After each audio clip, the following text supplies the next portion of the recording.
I'm Zachary, 34 male, and I grew up in a family that was, well, comfortable. My dad had multiple businesses scattered across the city, real estate, retail, and a few others. My mom owns a couple of buildings, like buildings, plural. My grandparents, while not as wealthy, were the OG hustlers who scraped together enough success to give my parents their initial leg up. So yeah, business-minded people, generational wealth, and an expectation that if you're born into this family, you're either gonna A, inherit something and not mess it up, or B, start your own empire. Naturally, I wanted to go with option B. I wasn't some clueless kid dreaming about opening a beach shack in the Bahamas. Not that there's anything wrong with that. I had a plan, a solid one in my opinion, cybersecurity. Ever since I was 14 and accidentally hacked into my school server to change my detention record, I've had a knack for computers. I went to college, got my degree in computer science, and spent hours obsessing over encryption, data breaches, and coding. After graduation, I realized that cybersecurity isn't just a cool career, it's also a lucrative one. Every company needs it. Every bank, every hospital. It's like selling umbrellas in a world where it's always raining data leaks. I had a vision, a potential client base, and a detailed pitch deck that I thought would knock anyone's socks off. But here's the catch. I needed money to start, like a lot of money. I wasn't asking for millions, okay? Just enough to get an office space, hire a small team, and invest in some initial software and hardware. I could have started smaller, sure, but I had this very clear image in my head of what the company would look like. One morning, I approached my parents. We were sitting in our living room and I presented my idea. I had graphs, I had market research, I had passion, okay? I asked them for a loan. Not a gift, not free money, a loan that I would pay back with interest once the business took off. You know what they said? Zach, we love you, but we don't think you have what it takes to run a business. They didn't say it cruelly. My dad kind of sighed as he said it, like it physically pained him to shoot me down. My mom gave me one of those pitying looks that moms give when they think you're being adorably naive. My dad explained that being a good coder doesn't automatically make you a good businessman. Running a company requires, well, running it. Handling accounts, employees, investors, losses, all the boring, not fun parts. And according to them, I just didn't have that spark. To them, investing in me wasn't investing. It was setting money on fire. I won't lie, that stung. It stung like hell. At first, I was angry, like really angry. I didn't talk to them for a few days. I sulked in my room and dramatically stared out the window like I was in a sad indie film. But still, I didn't want to give up on my dream. So about a month after my parents turned down my funding request, my cousin Bernard was getting married. Big fancy wedding, 3 days of events, champagne fountains, the whole drama kind of deal. At one point, I was standing with my parents near the buffet table when Bernard walked up to us. He greeted my parents, shook my dad's hand, and then said, and I quote, "Uncle, Auntie, thank you again for believing in me and helping me with the funds for my hotel business. I couldn't have done it without you."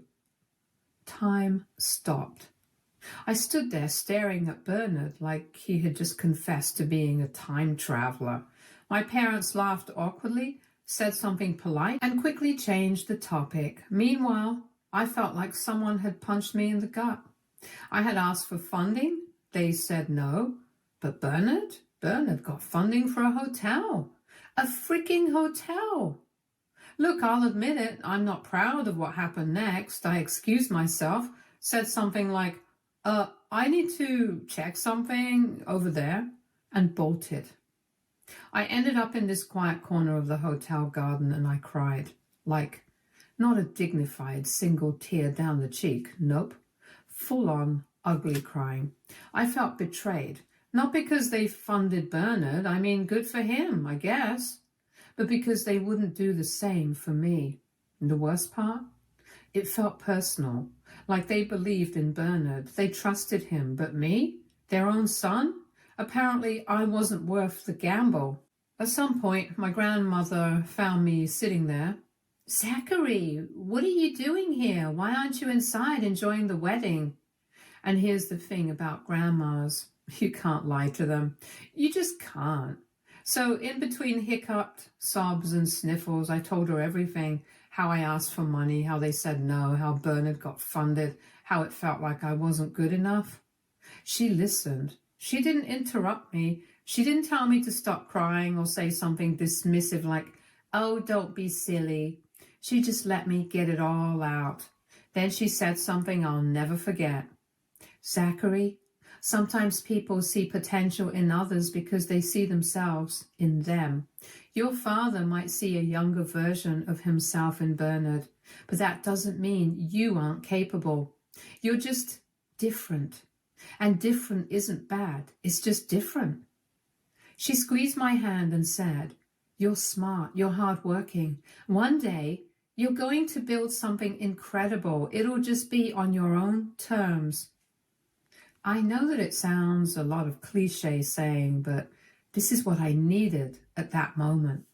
The day after the wedding, I was still in this weird emotional haze, like half motivated because of what Grandma said, but also half devastated because, well, feelings. I was sitting on my couch when my phone rang. It was Grandpa. Now, my grandpa isn't the kind of guy who calls just to chat, so naturally, I panicked. I asked him if everything was okay, and he said that everything was fine, and he just wanted me to drive down and see him. I didn't ask questions. I just said, okay, Grandpa, I'll be there in 2 hours. When I reached their place, my grandma opened the door and gave me a warm smile. Come in, Zachary. Your grandpa's in his study. He was sitting in that chair when I walked in, but he immediately got up and hugged me. And that's when I started to relax a little. Grandpa didn't waste time with small talk. He said, your grandmother told me what happened at the wedding and how you feel about your business plans. Oh, so that's what this was about. I nodded, trying to keep my face neutral. He continued, I want you to know something, Zachary. I started my first business with nothing but an old van and a loan from my uncle. It wasn't easy, and everyone thought I was going to fail, but I didn't. And do you know why? I shook my head. Because someone believed in me. Just one person can make all the difference. At this point, I was already on the verge of tears, and then he reached into his desk drawer, pulled out a checkbook, scribbled something down, and handed me a check. I froze. Now, I'm not going to tell you the exact amount, but let's just say it wasn't pocket change. It wasn't everything I needed to launch my cybersecurity business, but it was enough to get started, enough to make a real difference. I just stared at the check for what felt like 5 whole minutes. Finally, I managed to say, Grandpa, I don't know what to say. You don't have to say anything, Zachary, he said. This isn't just money. This is belief. I'm investing in you. And that's when I lost it. Yup, tears again. I was trying so hard not to ugly cry, but my grandpa just stood up, walked over and hugged me. Make us proud, Zach. On the drive back home, I kept glancing at the check on the passenger seat. It wasn't just money. It was proof that someone believed in me. After getting the initial funding from my grandpa, I knew I had to be smart about every single penny. I didn't splurge on fancy desks or sleek office chairs. Nope. We started small. I reached out to my 2 best friends, Adam and Lewis. We pooled whatever little savings we had and rented a tiny, cramped office in the sketchiest part of the city. But hey, it was ours. Those first 2 years, brutal. We worked 14 to 16-hour days, barely took weekends off, and survived on instant noodles and vending machine snacks. Lewis would be on back-to-back calls, Adam would be buried in code, and I'd be, well, wearing 10 different hats at once. Marketing, check. Client onboarding, check. Troubleshooting servers at 3 a.m.? You bet. Our first big client was this mid-sized finance company that had just gotten hacked. We managed to patch their systems, recover their data, and prevent future breaches. That project gave us enough money to move into a slightly better office. Slowly but surely, we started gaining traction. Word of mouth spread, and we started landing bigger clients. About 4 years in, we hit our first huge milestone. We had enough revenue to consider expansion. We opened our second office in a nearby city, and a year later, we opened a third in another major city. By then, we weren't just some scrappy startup anymore. We were a real company. Around this time, we also started a cybersecurity consultancy firm. It felt like the... Tłumacz strony jednym dotknięciem. Wybierz Chrome. natural next step. Companies were asking us not to just fix breaches, but also to prevent them proactively. And let me tell you, consulting money hits differently. About 5 years into the business, I was finally in a position to pay my grandparents back. I drove to their house, check in hand, and told them, "This is yours, with interest." But I didn't stop there. Nope. These two had given me everything when no one else would, so I bought them a new house. Nothing ridiculously flashy, but cozy, comfortable, and in a neighborhood they'd always loved. Watching them walk through their new home, pointing out little details they liked, was one of the most fulfilling moments of my life. While our cybersecurity business was thriving, Bernard's hotel wasn't. The pandemic absolutely crushed the hospitality industry, and Bernard's hotel never quite recovered. Apparently, my parents gave him even more money to help him out during those tough times. But despite their efforts, and honestly, I do feel bad for him, the hotel eventually shut down. Do I feel sorry for Bernard? Yeah, I do. Running a business is hard, and sometimes even the best efforts don't work out. But did I also feel a tiny spark of satisfaction? Yes. I mean, I'm only human. It wasn't about Bernard failing. It was about proving that I could succeed despite my parents' lack of faith in me. Family events hit differently these days. I'll admit, I do boast a little, not in an obnoxious, look at me, I'm better than you way, but more in a, hey, remember when everyone thought I'd fail? Well, check this out.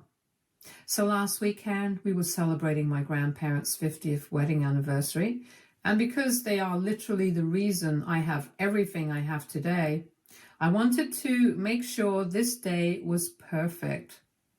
I didn't hold back. I rented out a beautiful hotel ballroom, hired caterers, arranged a live band, and invited basically every friend, family member, and even some of the old neighbors they hadn't seen in years. Honestly, planning this event felt more emotional than some of the biggest business deals I've closed. I kept thinking about how these two incredible people took a chance on me when nobody else would. The party was stunning. Everyone was dressed up, and the food was amazing, and my grandparents were glowing with happiness. But then, my parents happened. At some point during the evening, I overheard my dad talking to one of his old friends.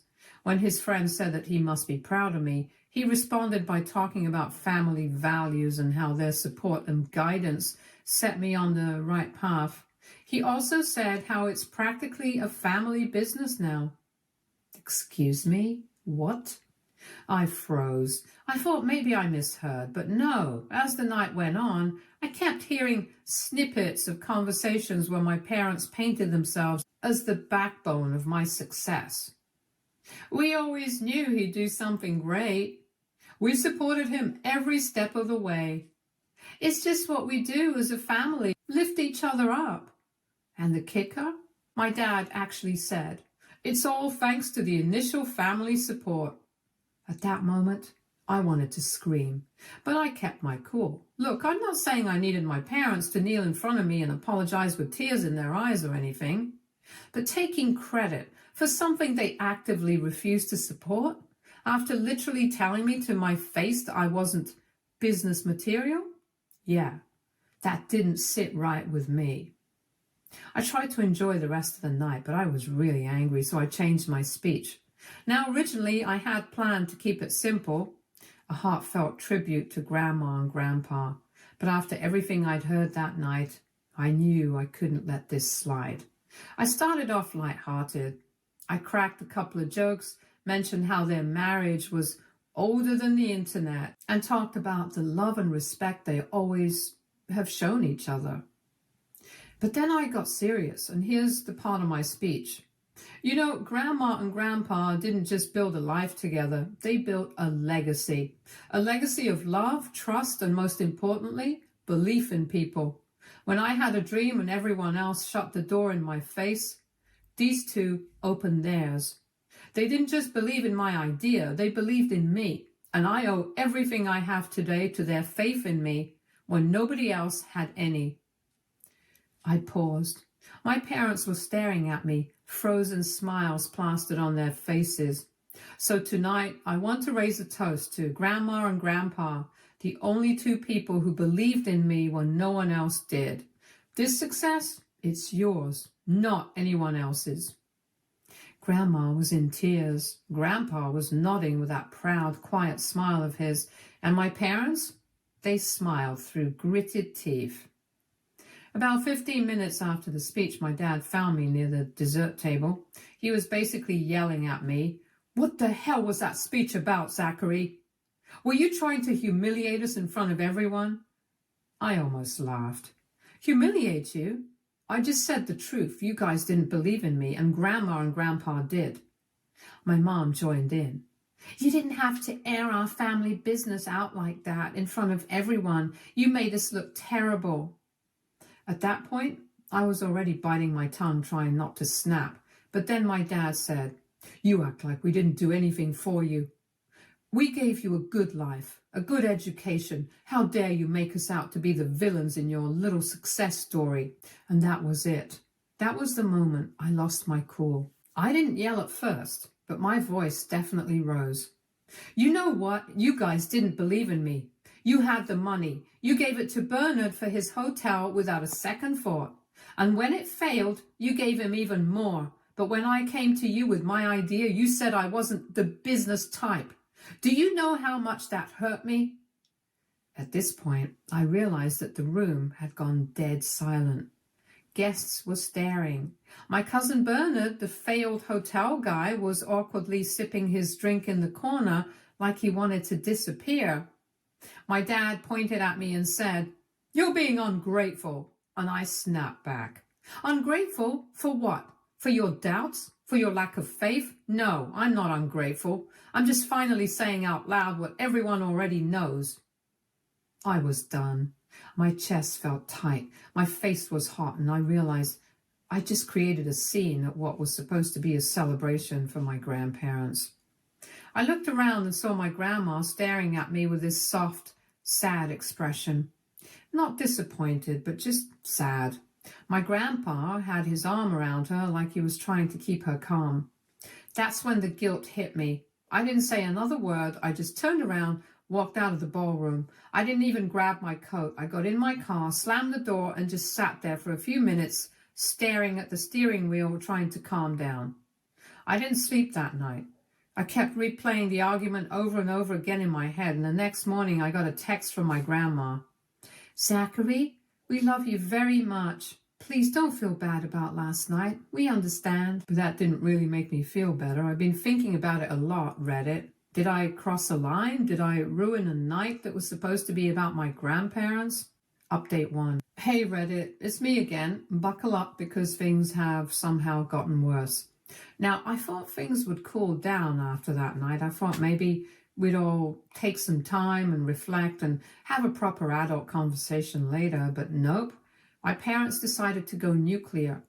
It started small.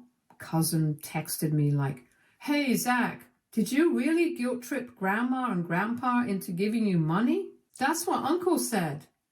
At first, I laughed it off because, come on, it sounded ridiculous. But then the calls kept coming. An aunt messaged me on Facebook saying she was disappointed in how I used my grandparents' emotions to get money out of them. I was floored. What? So I called my grandma immediately because I needed to know if she was okay. And she said, "Don't worry about what others are saying. We know the truth, and that's all that matters." She's honestly the sweetest woman on earth, and hearing her voice calmed me down a bit. But I couldn't ignore the fact that my parents were out there spinning some messed up narrative about me to the entire family. I'm not someone who likes confrontation, despite what my meltdown at the anniversary might suggest. But this time, I couldn't let it slide.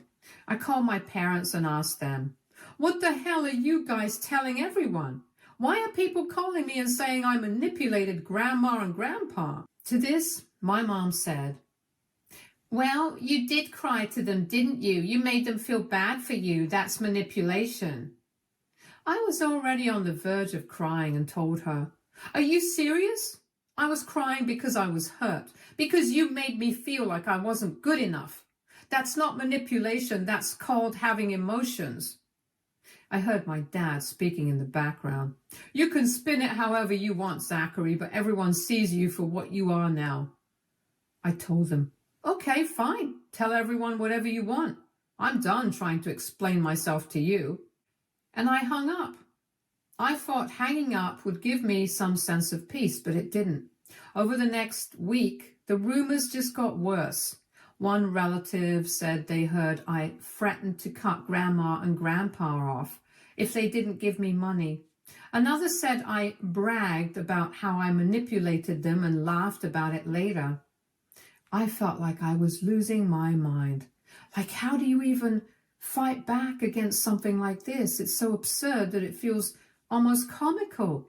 Except it's not funny when people you care about start believing it. One day, my cousin Bernard, yep, that cousin, even called me. He said, "Hey man, I know things are messy right now, but do you think you could talk to Uncle and Auntie and just fix this?" I wanted to scream like, "Bro, you got funded twice and still failed, and I'm the problem here?" But instead, I just said, "There's nothing to fix, Bernard. They know the truth. They're just choosing to ignore it." That call with Bernard was the last straw. I realized something. My parents weren't going to stop. They weren't going to back down or admit they were wrong. And as much as it hurt me, I had to step back for my own sanity. I texted my parents, "I can't do this anymore. You've made your choice to spread these lies, and I can't keep trying to convince you otherwise. I'm stepping back from this relationship for now. I love you both, but I can't keep letting this hurt me." And that was it. I blocked them on social media because, they were making passive-aggressive posts about me, and I stopped replying to family members who were clearly just fishing for gossip. I'm in a weird place right now. If anything happens, I'll keep you guys updated. Update 2. Hey Reddit, it's been a while. I wish I was coming back with better news, but life's been heavy. So my grandfather passed away last month. It wasn't sudden or dramatic. He just went to sleep and didn't wake up. Peaceful in a way, but man, it still hit me like a truck. He was one of the only people in my family who truly believed in me when no one else did. Losing him felt like losing a lighthouse in the middle of a storm. The moment I got the news, I packed a bag and drove straight to my grandmother's house. She looked so small and fragile when I walked in, but she still managed to give me a weak smile and a hug. I don't think I've ever hugged someone so tightly in my life. Planning the funeral was a blur. There were guests to call, arrangements to make, and a million little details that had to be handled. My parents were there too, and while we were civil, there was this weird tension in the air. Like we all knew there were unresolved issues, but no one had the energy to bring them up in the middle of grieving. The funeral itself was beautiful, honestly. Hundreds of people showed up. My grandfather was one of those genuinely good souls, and seeing how many lives he touched was overwhelming. Old business partners, childhood friends, neighbors, people came from all over to pay their respects.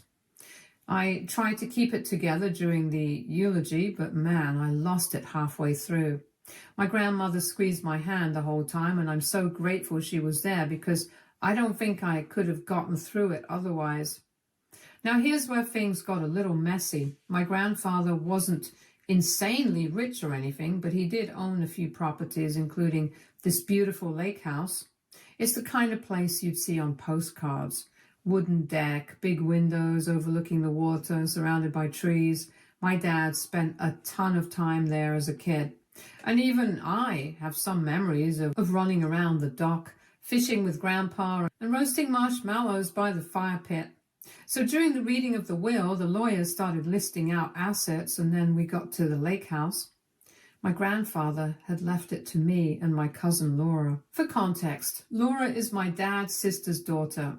She's honestly great, super kind, always level-headed, and someone I actually get along with. But the moment my dad heard the words, "Zachary and Laura will share ownership of the lake house," I swear I saw his jaw clench. He didn't say anything right then and there, but his face said it all. He was pissed, like really pissed. After the reading, he walked out without saying a word to me. My mom followed him, and I just sat there awkwardly with Laura and my grandmother. For the next few days, while I stayed with my grandmother, my dad avoided me entirely.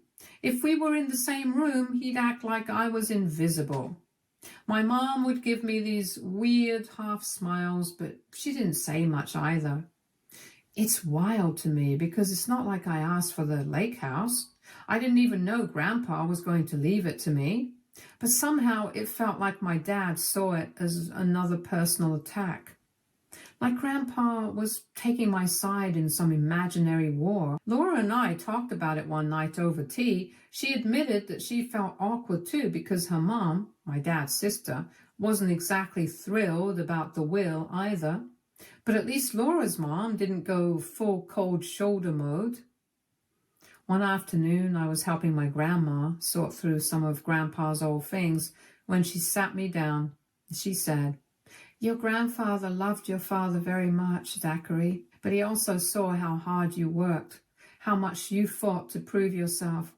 He wanted you to have something that mattered to him." I think she knew I was feeling guilty about the whole situation. Like, did I accidentally drive a bigger wedge between me and my dad? Did Grandpa unintentionally make things worse by leaving me the lake house? But Grandma said something that stuck with me. "Your grandfather wasn't choosing sides. He was choosing love. He loved you, and he loved Laura. And he wanted both of you to have a place where you could always feel close to him." The night before I left to go back home, I ran into my dad in the kitchen. He was making tea, and I was grabbing a glass of water. For a moment, it was just silent. Neither of us said anything. But then he spoke. "You know, Zachary, that lake house was supposed to stay in the family. It was supposed to be ours." I replied, "It still is, Dad. I'm not selling it. I'm not turning it into a rental property. It's still ours."